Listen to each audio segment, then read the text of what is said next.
That's it. Close the case. The mystery has been solved. At long last, darling, at long last, I am intellectually fulfilled. I have done my research. I have done my digging into this topic. I finally found out the pronunciation of Man of Medan.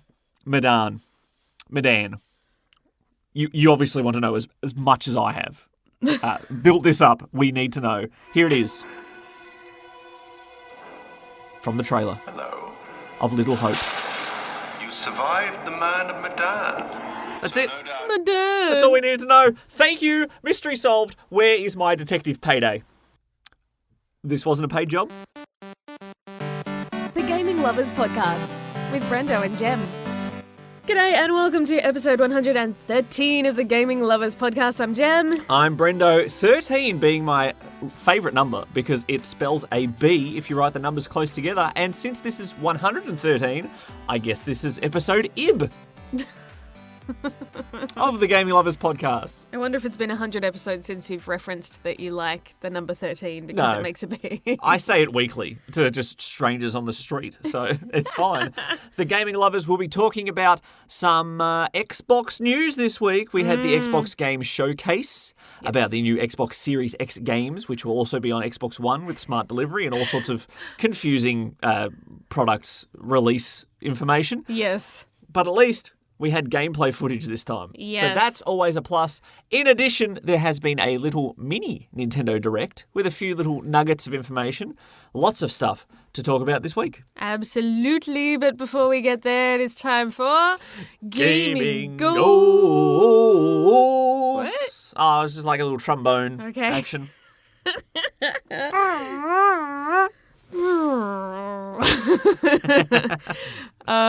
This week, or this fortnight, I guess I should say, goodness, still getting used to that. I've just been slogging away at Dragon Age Inquisition, and I feel like our little Prince Ali, as we affectionately call him, Player 3, knows when I feel like he's just gone to sleep and I've got downtime to play. Because I turn on the Xbox and then, like, almost immediately... The little 3-note chirp of turning on the Xbox One is enough to summon him Yes. to crying mode, I think. He must be a PlayStation gamer at heart.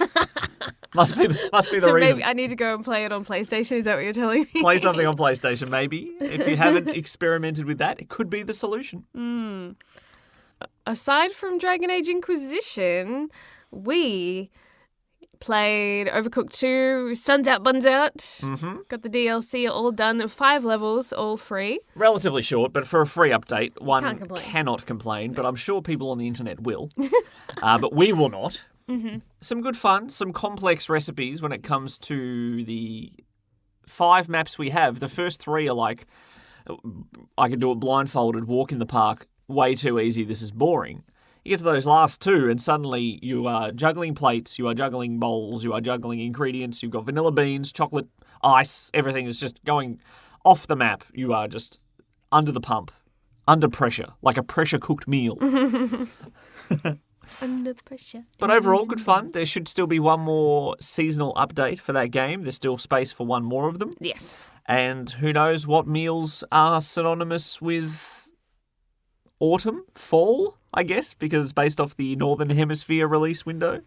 Because we certainly do not have our suns out at the moment here in Melbourne, Australia, and as such, our buns are not out as well. No, they're locked up. They're wearing masks. And we've enjoyed a bit more of like online multiplayer through Overcooked. I think that's our main one because so many family members have that particular game. We've been trying to encourage them to play Moving Out. We haven't been able to convince everybody to get it. So we're still waiting on everyone to join the party, so to speak. Come on, guys. Oh, we don't look. It's got some similarities. It's fun. Anyways, enough of that. You have a mammoth amount of games to talk about. I have a literal boatload. One literal boatload. If there was a boat, I would fill it with 4 games. That's a ship. Well, that's a type of boat. It's a nautical vehicle. It's a submarine, a boat. It's a U-boat, I guess. I've just unravelled my own argument. Look, we will start with the first game on the chopping block was The Last of Us Part 2, a game I had beaten previously, and it has been a long time since I have taken time to trophy hunt in a game as deeply as I did when it came to The Last of Us Part 2. One factor in that was I have had a large backlog of games. Backlog, all of the above. I've had a lot of games I want to get through. I've had my Xbox Game Pass expiring this week, so I wanted to get through as many games as I could in there. Mm-hmm. So I have just been beating games and moving on, beating game, moving on, beating game, moving on. And not really going back for a second run through a new game plus to get some trophies, to get a platinum if I can. And when it came to my overnight video game sessions while also looking after Player 3 while my lovely wife sleeps, I was doing a lot of voice chatting on the PlayStation 4 with my good buddy the Falcon. And if we're both playing something new that we haven't played before, we obviously don't want to be voice chatting during that because it's your first time through a game. Mm. Cutscenes are important, characters are important, high-pressure situations, you've never experienced it. You don't really want someone chattering in your ear. Yeah, breaks the immersion. How gassy they are or what they're having for dinner at 3 a.m. I was the gassy one, in case that needed clarification. So when we thought, okay, what can we do while we're voice chatting for 5 hours at this stupid o'clock time? Let's do some trophy hunting. You can do your trophy hunting because my good buddy the Falcon loves to get every single trophy in every single game that he plays. Mm-hmm. And I thought, okay, I wanted to re-go through The Last of Us Part 2. I can get my platinum in 1 and a bit runs. So let's do it. Let's do some trophy hunting. And I had a great time doing it. I nailed that platinum trophy. The Last of Us Part 2 has been promptly deleted from my PlayStation 4, which was part of the reason why I wanted to get the platinum. So you could just make space again. Because the install for that game is 99 gigs. It's eating up a lot of territory on that hard drive. Yeah. And so I thought, well, if I get the platinum, it can be deleted and never be played again. Beautiful. Doing New Game Plus in this game, I enabled easier than easy difficulty. I played it on light difficulty. I had all sorts of fun charging through like John Rambo in areas that took me 20, 25 minutes to sneaky, stealthy, assassinate, distract, stealth. Mm-hmm. I just ran through, bang, gunshot, bang, boom, shkabow, everyone dead. So much quicker to get through the game when you don't have to be sneaky. Yes. Great fun. And also, while hunting collectibles in this game, I enabled a lot of the accessibility options to put on high contrast mode, where your player character is blue, the enemies are red, collectibles and interactive items are yellow, and everything just sort of goes grey otherwise, and whatever you're after stands out like a sore thumb. Nice. Made it a lot easier to track down these trophies, and I had a great time getting that platinum trophy. The first platinum trophy I've gotten in a long time, apart from Overcooked 2. And it felt good to get. And it may have lit a fire within me. Uh-oh. Because it is not the last platinum I've been chasing this week. What else? Well, late one night, me and my good buddy the Falcon wanted to try out one of the PS Plus games available right now. Erica, a full motion video, choose your own adventure style interactive movie. Essentially. Runtime is about 2 hours. It is live action. It is well cast. It is well performed. It is well acted. It is well shot. It is well written.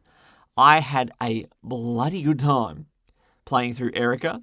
My good buddy the Falcon and I did do that on SharePlay our first time through off his console. I was streaming from his device and he could hand the controller over to me. Erica's interesting in that it has the ability to use an app on your mobile phone as the controller or use the touchpad of your PS4 DualShock 4. And either one works. They're both fiddly to a degree, as you would expect from using a trackpad, basically, on that PlayStation controller.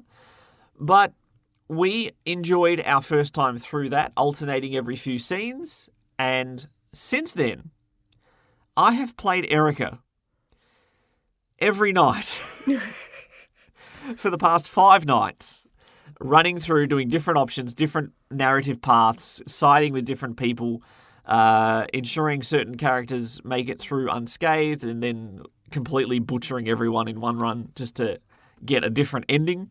So I have played through. Imagine if you chose to watch the same 2-hour movie every night for a week. How would that make you feel? It depends on what movie it is. If I really love it, I could do it. And the good thing is, at least some of the scenes are different. Some of the interactive narratives are different. And so it hasn't been the exact same thing every single time. But I have enjoyed going through and seeing different sides of the story, seeing what different characters know about what's going on in this greater mystery in this game. It is only 2 hours long, so it can be done once a night. And I am one run away from getting that platinum trophy as well. As long as I don't butcher it and fall asleep, which I did on one night. This game auto-saves immediately. So if I'm trying to follow a guide and do something very specific to get a certain ending or to get a certain document, and I start to nod off, that is dangerous. A very bad thing to do, because silence is an option with these dialogue choices as well. Oh dear. So don't fall asleep while playing Erica. It's not my fault. It's not the game's fault. It's a great game. It's just because I've been playing it at like 4 a.m. So that has its risks. That's all I'm saying. I would love for you to try a little bit of Erica. I would love for people like Lady Nat to try a bit of Erica. Maybe the good brother, Mr. Steve. Just that's the sort of social experiment I love to watch. What people do, who they trust, what choices they make. I love it. I love it. I love it. I've heard you rave about it pretty much all week. So I'm guessing Erica gets a big thumbs up. 2 thumbs up. Ooh. And I swipe them up the touchpad on the controller to do a... That's what you would do if you were doing thumbs up in that game. There you go. Now, as I said, there's been a lot of voice chat in the late hours of the night with my good buddy the Falcon, and as such, there has been a lot of trophy hunting going on. I needed something else to play that wasn't something that I would just dive into and block out the outside world. And so I've been continuing to track down the trophies in Sonic Forces, one of the worst Sonic games ever made. But the more time I spend with it, the more I'm enjoying it. It's a game that gets criticism for being too simplified. The level design's terrible. It's so boring, straightforward, A to B. You can blow through some of these levels in like a minute and a half. And yet, when you're going back through them to collect collectibles, to dig up where those 5 red rings are hidden, and then when you beat the level with the 5 red rings, you go through and you've got to find 5 other numbered rings in order. And sometimes that requires some tricky platforming to get them in the right sequence. Mm-hmm. And then you go through again and you have ones that show up, little crescent moon icons that you have to get quickly. As soon as you touch the first one, starts a timer and you have to get all 5 before they all vanish. It has allowed me to take these levels at a different pace, and just like playing through Erica in different ways, just like playing through The Last of Us as an action hero instead of a stealth hero, I love when trophies request that I play through a game I'm familiar with in a different style. And it sort of makes the flavour a little bit different. Adding that little dash of peppermint into the coffee. Mm-hmm. Do people do that? Do you have peppermint coffees? I don't know. It's just my analogy for today. Or caramel.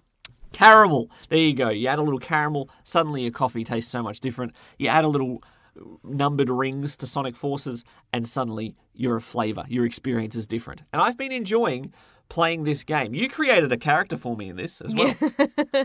Yes. A dog with scales. Well, that's the bodysuit that you put on it. It's not saying that the dog necessarily has scales, but I liked the pattern, like a mermaidy look from pink to purple. Very cool. You describe your creation for us quickly? Kind of like a poodle that's eaten too many pink and purple nerds. Oh, I love nerds. So once I picked the colour, just pretty much all the clothes matched with that. And obviously a face mask because of course of the time that we're living in. Of course. Look, Sonic may be dealing with Eggman Empire and destruction across the whole world. I mean, put in prison in this game for months on end. But at least when he gets out, him and his friends are using masks and socially distancing. Mm-hmm. So who's the real hero? Sonic the Hedgehog, that's who. So Sonic Forces has been good to go back through and to track down these extra missions and challenges and things that I didn't do the first time through. I'm sure a lot of people didn't do when they played it, where it's not the greater game, so it would have had a lot of people bleed off throughout the playtime and not wanted to complete the game. But it is a relatively short game too, so a lot of people that made it to the finale may have just abandoned ship and just left it there. So I am enjoying going back through and doing all these extra challenges. And this may not be the last Sonic game I do. I don't have all the trophies in Sonic Mania. So if I'm looking for something that I can easily just replay and play with a voice chat in my head with family and friends, these might be the right sort of games for it. Now, as a reward for some arduous challenges that I had to go through in my personal life, I needed to get a medical assessment for work, and it required blood being taken out, and I don't like the needles. And so as a reward, my darling wife enabled me a mighty blessing. And having since made you want to watch every single samurai movie in existence after we got Ghost of Tsushima. Ghost of Tsushima by Sucker Punch Studios, who are famous or infamous for Infamous and Sly Cooper. Two of my favourite third-party games that have been built under the Sony umbrella. I have always liked Sucker Punch's work, and I think they have been underappreciated when compared to Santa Monica or Naughty Dog and the other big companies that are under that Sony exclusive umbrella. But as exclusives go, Sony has dominated this generation. The Last of Us Part 2, obviously a big hit, and I meant commercially, maybe not on the internet's opinion. Ghost of Tsushima is a game that when the launch trailer came out and Sekiro was the focus point in gaming on the PS4 at the time, everyone thought, it's got a very similar look, it's got a very similar style, it's just going to be a Sekiro clone, and it's going to lose all its momentum. And then they had that gameplay showcase that we saw, the extended trailer telling us about the game mechanics, showing us the world, and at that moment I was hooked. And I'm like, this game looks amazing. I want to play this. And I have played it. This was fortnight, and I have enjoyed it. And I started off by not enjoying it as much as I hoped I would, which made me very concerned, very concerned for this game. Combat, I started off clunky. I don't know if that was just my fault as a gamer or the mechanics of the game, but I died a lot early in this game. I fell off cliffs, I got sliced, I got shot by arrows, I got eaten by a bear. Every time I tried to do something, I died. And I just felt garbage because I was only playing on medium difficulty. It was difficult on medium. Muzakashi desu. Muzakashi desu, the Japanese word for it is difficult. Thankfully, the more you explore in this game and the more time I've spent with the controls and timing of enemy dodges and parries and evades and counters, I have gotten much better at this game. Finding hot springs to extend your health, finding bamboo chopping tasks to do a extra resolve point on your little special meter. There have been improvements made to my character. I finally got a suit of armor, which actually makes a big difference in combat. Surprise, surprise. But mechanically, this game is beautiful. Visually, this game is phenomenally beautiful. And character-wise, I'm enjoying what they're doing with this story so far, because you are playing as a samurai, a badass warrior, face-to-face, head-to-head, one-on-one duels. I will beat you. No questions asked. But when the Mongols have invaded Japan, they are outnumbered, they are outgunned, and they are not playing by one-on-one duel tactics. Those Mongols do not care about honor and combat glory. They are just wanting to beat you, take your land, and eat your deer. The sacred deer. And Ken Tanaka from Glee is the bad guy. As soon as I saw his face, I'm like, I know this guy. I'm pretty sure he's like the PE teacher from season 1 in Glee. And I looked it up and I was right. I was just one of those moments where I'm like, yeah. I don't know if I'm just culturally ignorant, but I don't know if there's many people who look that ancient Mongolian in acting roles these days. And he has played that style of role multiple times. You may also know him from, Night at the Museum. Where he plays as? The Hun. Attila the Hun? Attila the Hun, thank you. So he can be all these sort of... yes. Yeah, I'm not saying he's typecast. That's very Hollywood. Oh, you're Asian? We have a role for you. But are the Khans and the Huns and everyone else, were they good at PE? Because that's the point that... He was terrible as a PE teacher. That was the point. I do want to make the point, though, if Player 3 will let me. I do want to point out, though, that Sucker Punch has made one of the first exclusives for the launch of PlayStation 4 for this generation. Yes. And they made one of the last exclusives for this generation as well with Ghost of Tsushima. So that's kind of cool. They're the bookends of this console, and both the games I've enjoyed.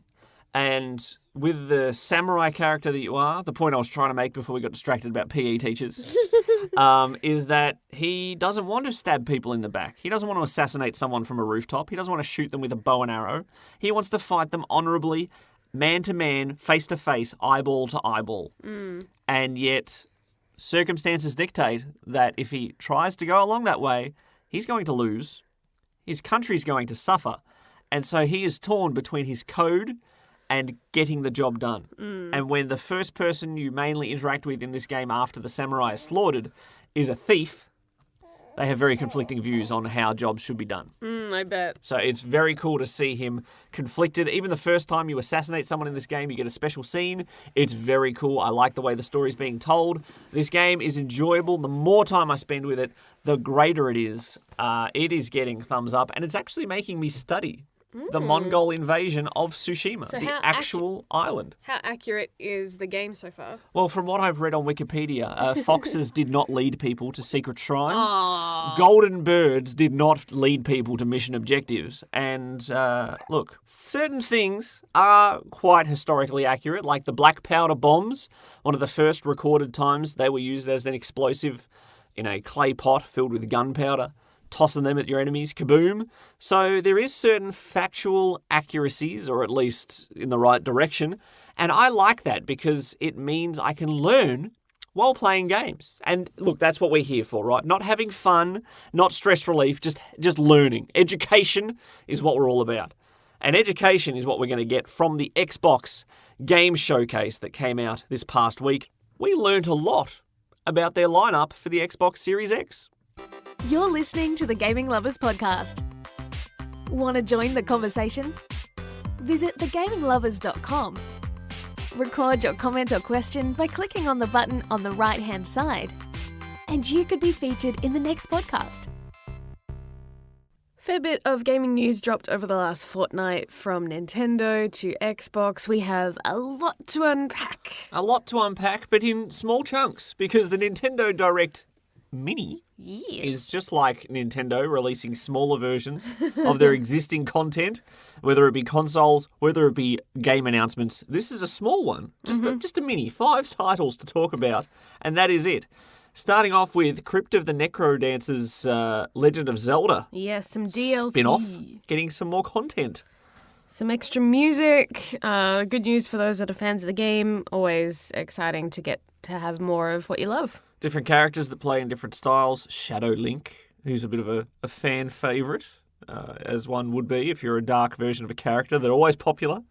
And again, I've mentioned that I love the YouTube guitar artist Family Jewels 7X, and he provides music to this. And he posted on a tweet or his YouTube channel or somewhere, I saw it, that he was just a Zelda fan, made some Zelda covers one day, years ago, thinking, oh, this is fun, this is nice. I've put this out in the world. Won't get anything back from it. And he got a job working on an actual Zelda title, so that's pretty darn cool. That's very cool. Road Company, a game revealed last September on a Nintendo Direct, is a third-person multiplayer shooter. Aren't they all? Yes. There was also a teaser trailer for WWE 2K Battlegrounds, which frankly looks a lot better than their other WWE 2K games. Yeah, as a wrestling fan, I think we do have to apologise. We think there may have been an issue with the last game that came out, WWE 2K20. 20? Yep. And that game was so terrible. Like, abysmally terrible. Nothing worked as it should have. The entire thing was completely unstable. Made for some great memes and gifs of, like, things just being broken. Yes, it has, but I think it may have leaked into the real world. And that may have been the cause of all this. Oh, no. How could you, 2K? What do you think of Battlegrounds, more arcadey style? Obviously, wrestling's the least thing from realistic there is sometimes. But this is a cartoony goofy brawler style It works, of game. I think, for that style of gameplay to have it out. And I enjoyed the trailer too. You've got several wrestlers that are gamers as well, helping promote it, which is a nice kind of crossover. I'm always happy to see Asuka, who has her own YouTube channel and like will stream her playing games and things like that. Seeing her go silly playing video games is always a joy for me. It reminds me of somebody else. I've seen you play games with that much energy before. But I think the main takeaway from this Nintendo Direct Mini was Shin Megami Tensei in HD Nocturne, the third game in the series. Very, very exciting, but then right at the end they tease us with potential new game content, like a brand new entry. Whoa. Yes. Little nugget there. Now, we like the Persona series a lot, which spun off from Shin Megami Tensei. So there is some interest there, and I know there's been DS titles that I've all came so close to purchasing, and this may be just the little nudge we need to hop into the SMT saga proper. Yes, absolutely. We do love JRPGs. There are certain classic series that always deserve to be kind of refreshed, remastered, kind of re-released for a new audience that perhaps missed the boat. Yep. And this is definitely good timing. And for us, that was the biggest takeaway out of the Nintendo Direct Mini. Yep, just a little presentation about Nintendo's indie partners and not so indie partners when it comes to Atlas, but they're nothing in-house. No Mario games, no Zelda games. No, there was Zelda, so I don't know what I'm trying But it was still technically done by an indie developer. So. Okay, thank you. Save my bacons there. So let's move on to Microsoft, and we have a lot more to dig into with this one. We have seen the PS5 showcase recently. And they did so well. We were wowed by it, so the bar was set quite high. Yes. Microsoft have had their stumbles when it comes to these sort of presentations. I don't know why it's so difficult for a company like Microsoft to put together a good presentation, but this one I think was better than most. I found it kind of funny though, because Phil Spencer had come out online and said, oh, there shouldn't be console exclusives, you know, that defeats the whole, you know, point of community and gaming and rah, rah, rah. And then what do they kickstart their conference off with? A console exclusive. Hello, new Halo. Please buy our Halo game, which is not available on our PlayStation 5. We don't like exclusives. They're against the spirit of gaming. But buy our console, buy our games that you can't get anywhere else. Why don't you like our exclusives? Kind of funny. I when it comes to the Halo series, I was madly in love with the first game. It has faded off in every single entry since. Halo 2 I was involved in a lot and I enjoyed it. Halo 3, that started to feel a bit the same. Halo 4 was sort of a new saga which just didn't click with me. And Halo 5 I barely played because I've just sort of fizzled out. You have had some other spin-offs in there like ODST and Reach as well. But Halo Infinite looks like a shiny new version of the first Halo. Graphically, aesthetically, enemies-wise. It looks like reimagined Halo 1. And whether that is enough to draw in those lapsed fans like myself, perhaps. It's more open world-ish. I don't think it's an entire open world, but it is the ability to backtrack and go to different objectives in different orders.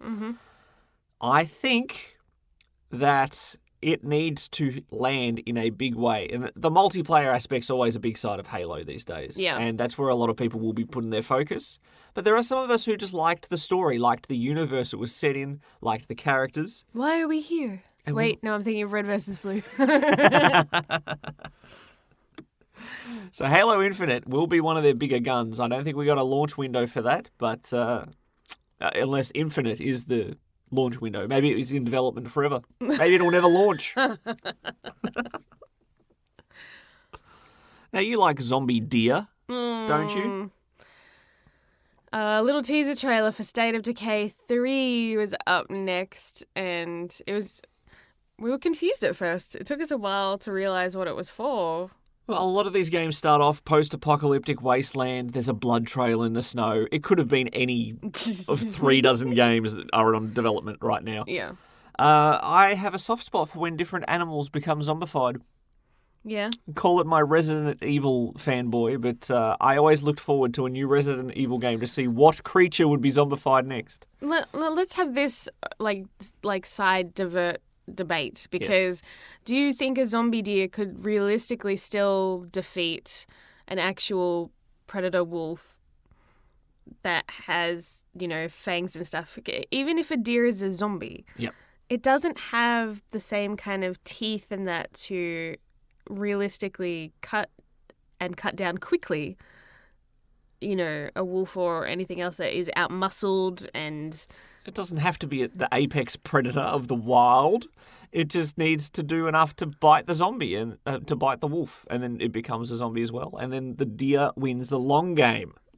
You see, the long game. That's what it's all about. I don't know. It's just one of those moments where I'm like, I get what they're trying to do, like make things that are normally prey look like predators, but I'm like, I still think that the wolf would have the upper hand. But anyway. Look, maybe the wolf was caught napping. But it wasn't, because it was stalking the chick before. That was established in the teaser trailer. Anyways. Well, you put a lot of thought into this analysis, didn't you? It was just one of those things that just seemed a little inconsistent. State of Decay 3 being another franchise that is more under the Microsoft umbrella. State of Decay 1 I played and I liked, despite its jankiness.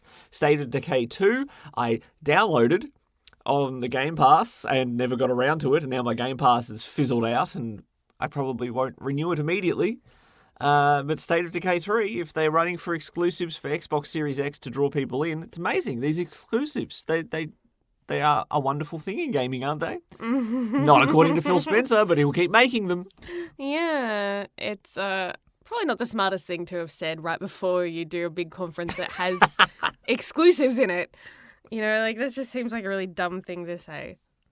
Now, speaking of exclusive partnerships, we also have Rare under the Microsoft umbrella, and everybody wants Banjo-Kazooie. Well, yeah. Everybody wants Viva Pinata. Everyone wants Conker to return. Everyone just wants these characters that are iconic and are not ever going to be made again because Rare are making Everwild. I'm torn about this one. It's pretty. I think I've said this the first time they had the teaser trailer, where it feels like this style of art style for video games has become, I guess, in vogue, and so everybody's doing it, and I'm getting sick of it. Just personally, it looks pretty, but at this stage, I'm still not invested in it personally. I don't know what it is. Nothing's really clicked yet. Well, maybe it's because the name's Everwild, and yet all we see is people corralling animals. They're not wild. They've been domesticated. I think it would be tough for Rare if they did attempt to bring back some of their classic things, because a lot of the original team members have moved on. Yeah. And the bar is set so high, it would be near impossible to live up to the expectations that come with those IPs. Well, it depends on how you want it. If you imagine the Banjo-Kazooie, for example, the series, Banjo-Kazooie, phenomenal. Banjo-Tooie, incredible. If you're going to make a next Banjo game there, the bar is set very high, but the last Banjo-Kazooie game was Nuts and Bolts, which did set the bar quite low. So it's easy to get over. You just might not be able to get up to those previous titles. You think of those that had left Rare that made Ukulele, and even that didn't quite live up to the hype because they're associated with it. It was a new game, but everyone's like, no, it's the creators of Banjo-Kazooie, and so it was held to a much higher standard than is kind of fair, really. Yeah. So I don't blame them for not touching the to be honest. Now, what did you think of Forza Motorsport's shiny cars? So pretty. Yep. There's always one. You got to have one that shows off the graphics of the engine and da-da-da. So, yeah.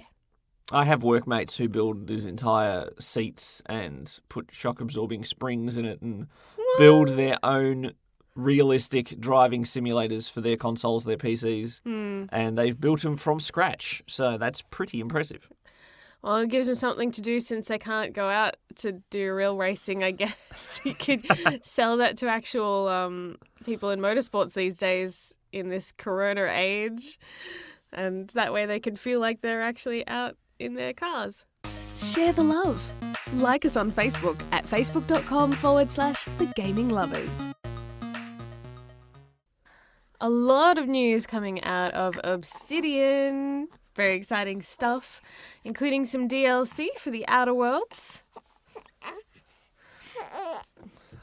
These cute noises brought to you by Player 3, who refused to stay down for a nap, so he's joined us in the booth. The Outer Worlds Peril on Gorgon Yes. does look like more of the same sort of style of humour. Yes, that's right. Isn't that right, Prince Ali? Did you like the style of the trailer as well, being like one of those old schlocky horror films?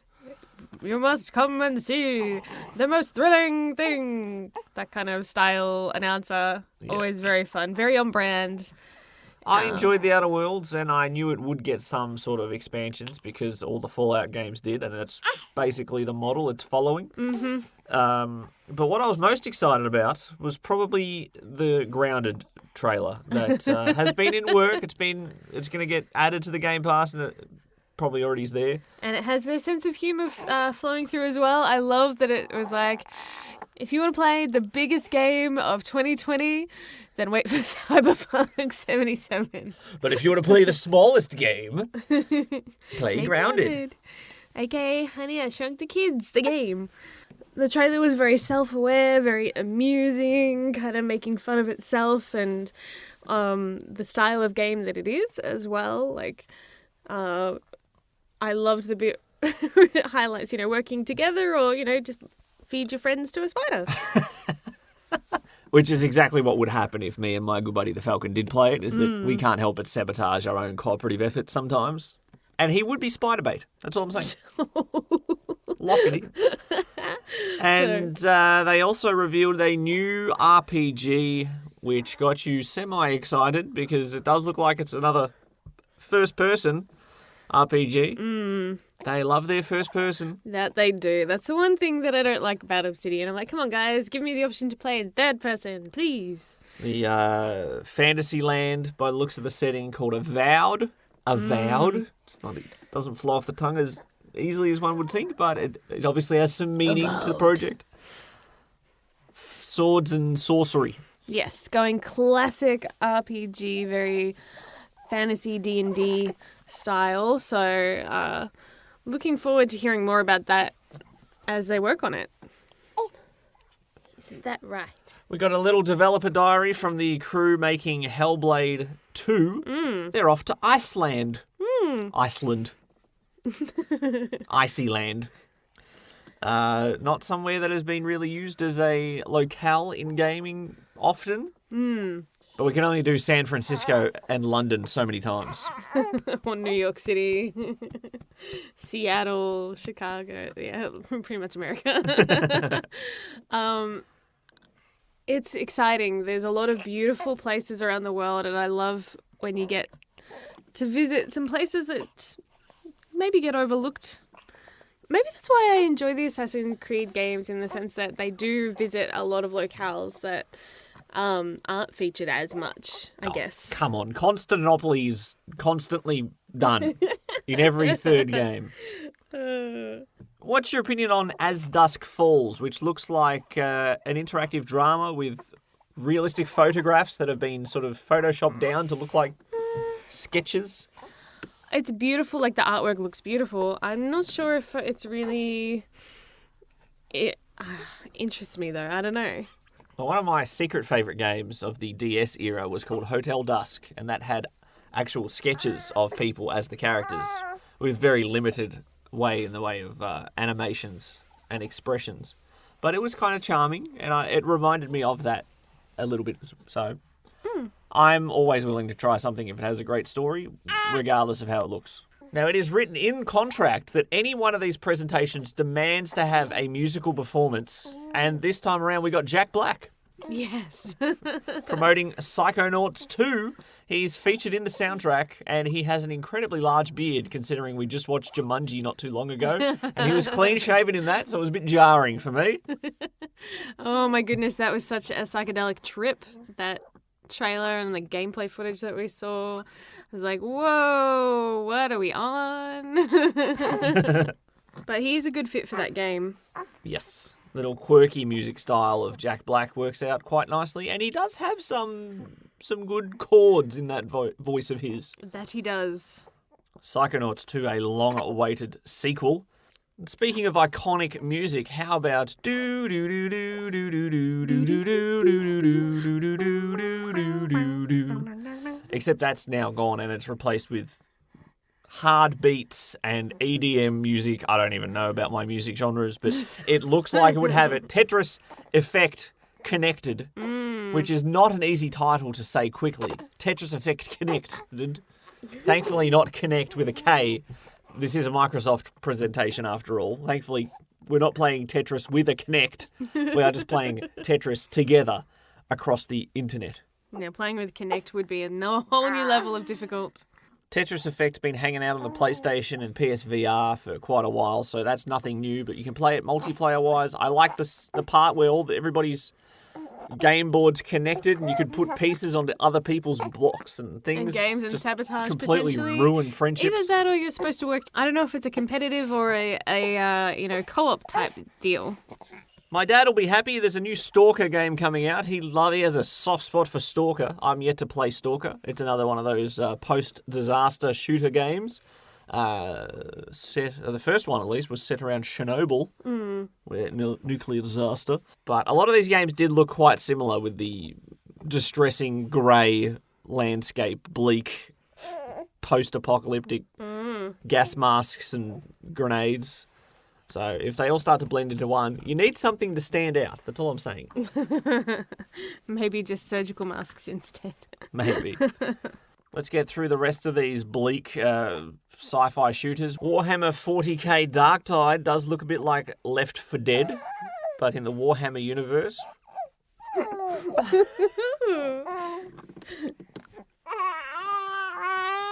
He's very chatty today. He wants to join the He's podcast. very chatty. You have thoughts on Warhammer? He's indifferent. He doesn't really care. Warhammer 40k. Warhammer seems to be... my only experience with Warhammer is watching people paint miniatures of them. So I haven't played any Warhammer video games No, me either. outside of my pay grade. Crossfire X. Terrible name. It's made by Remedy, so hopefully it's a good game. They're famous for Max Payne, Alan Wake, Quantum Break, Control. Can they put their spin on that wonderful narrative style in a first-person shooter? Potentially. I think it's a first-person shooter. It looks like a shooter of some sort. We'll just have to wait and see. Again, I don't mind existing companies going outside of their wheelhouse and trying something slightly different, but it just does not look like a Remedy game. I would have thought this was a Battlefront or something. Battlefront. Battlefield. You know what I mean. You know what I mean. Can I quickly gush about Bloober Team's The Medium? Okay, can you? Yes, I can. It looks like everything I want from a Silent Hill game, and since Konami aren't making any Silent Hill games, everyone else should. And on a similar note, this was not involved in this presentation, but there's a game called Bomb Concrete Playground or something, I can't even remember what it's called, but it looks like a Jet Set Radio game that is not being made by Sega, because they're not making a Jet Set Radio game, so somebody had to make a Jet Set Radio game. Please, if anyone is sitting on a franchise they are not using, do not copyright strike people who are trying to use that franchise as glory. If you're not using it, it's not fair to hold it to yourself. That's all I'm saying. Anyway. Now, we saw in the PS5 showcase with Ratchet & Clank how the game developers in this generation coming up are trying to find ways to create games in a way that hasn't been possible before. But with our new solid-state drives, faster data access, more processing power, this allows them to experiment with things that haven't been possible before. And the medium renders two worlds at the same time, the real world and the spirit world. And I don't know if you jump back and forth between them. We saw a lot of split screen.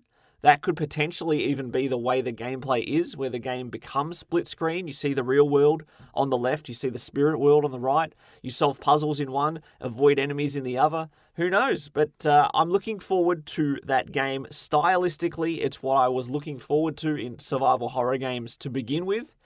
And the fact that the Silent Hill music composer, Mr. Yamaoka-san, is involved in this game makes me very happy as well. So it's going to be a spiritual sequel to Silent Hill. In my mind, tick those boxes. I'm invested. Probably the game that I'm most interested in off this entire presentation. What else do we have? If you're interested in Destiny 2, you've probably already played it, but if you want to play it more, you can on Xbox Series X Game Pass. It's coming to everything Microsoft. The Game Pass is helpful to discover new games, so maybe it's what you need if you want to play Destiny. I don't have reliable time frames to play games like this, and I wish I did at times. Put together a squad, play through a campaign, beat up some enemies. Maybe if I had a more stable lifestyle, it's what I would try and do. But at the moment, Destiny's not my cup of tea, but I don't blame you if it is yours. It does look pretty enjoyable. Coming to the Game Pass in September. It looks like Microsoft are trying to break into that Japanese market a little more with Phantasy Star Online 2, Xbox Series X, New Genesis. It looks like some sort of expansion enhancement for PSO2, which I know is quite popular out in the wild. I have some friends. They are not wilderness people, but I don't know why I said in the wild. Online RPGs, another genre I don't feel like I have time to commit to when it comes to connecting with friends. Again, I wish I did. But Xbox Series X, Phantasy Star Online 2, New Genesis, will that help make a dent in the Japanese market? I wouldn't think it's an exclusive expansion, but in this day and age, who knows? Microsoft say they don't like exclusives. We've seen evidence to the contrary many times in this presentation. Tell me why. Don't Nod's next video game. Tell me why. From the makers of Life is Strange. So tell me why. I want to play it one day. I want to play. Tell me why. Very nice impromptu performance there. Gee, thanks. Yeah, Don't Nod. You know what you're getting into with this. They've made Life is Strange artistically, stylistically, animation-wise. It all looks very similar. New story, new creation, clean slate. We'll see what they bring to the table. We've already talked about it in previous podcasts. Image and Form, the makers of SteamWorld Dig, had a trailer for The Gunk. The Gunk, which obviously tells you everything you need to know about the game. Yep. Shall we move on? No.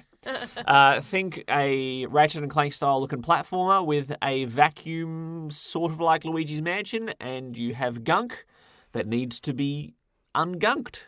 A cleaning game. Oh no. Disguised as fun. No, we have sci-fi environments, alien worlds. The gunk is black and living and goopy and So it's like The Blob. oily. Yeah. The Blob, the gunk. It's another 60s horror movie right there, isn't it? Stand back in fear at the gunk. I don't think that's quite where they were going with that. But the last grand finale reveal, Microsoft need what first-party exclusives they actually have in their pocket to perform well. They seem to be rebooting a lot of these things. Fable is back. Fable is back. We saw a teaser trailer only, no gameplay, Yes. nothing like that. Just a fairy getting eaten by a frog or a toad. I don't know. At first, Might I'm be a like, toad. it feels like very Shrek humor to me. Well, that's what Fable is all about. British, goofy humour. There you go. And will Fable stand tall in an era where we've had such incredible RPGs, open world games? Fable's going to have to do something very unique and very impressive to get attention. at the start of this next generation. Absolutely. And it's interesting because it's hard to know whether this is just a whole reboot and a remastering of the old games or if they're They've working already on done something. that. It's already been done on the 360 with Fable Anniversary. Well, there you go. The first Fable was an original Xbox game. This has been a long time since Fable came out, and the entire gameplay of gaming has changed. Can Fable keep up in the next generation of consoles? Well, time will tell, I guess. Time will tell. Some have their doubts. Some in this booth have doubts. You? Some in this booth who have a beard and a bald head have doubts. Why do you have doubts? Fable has always felt like a B level at best sort of RPG. It never excelled in my eyes. The gameplay got repetitive. The humour didn't land with me. So it's going to take a mighty effort and possibly a little bit of rejiggering to make sure that it hits a home run in this coming generation.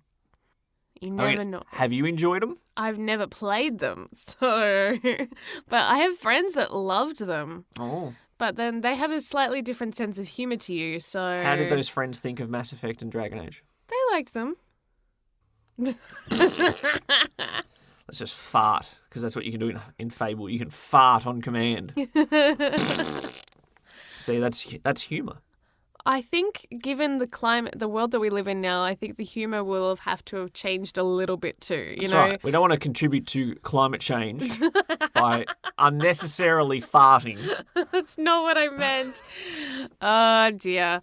I do think, though, that you think of games that try to come from a slightly different era. Yep. Even as far back as a decade ago, things have changed quite a bit, right? But you look at Duke Nukem is a really good example of something that didn't know how to grow with the times and got demolished for it. So I think if Fable is going to succeed, they will have to, stick to what worked, but also learn to grow and adapt for this new day and age in which we're in.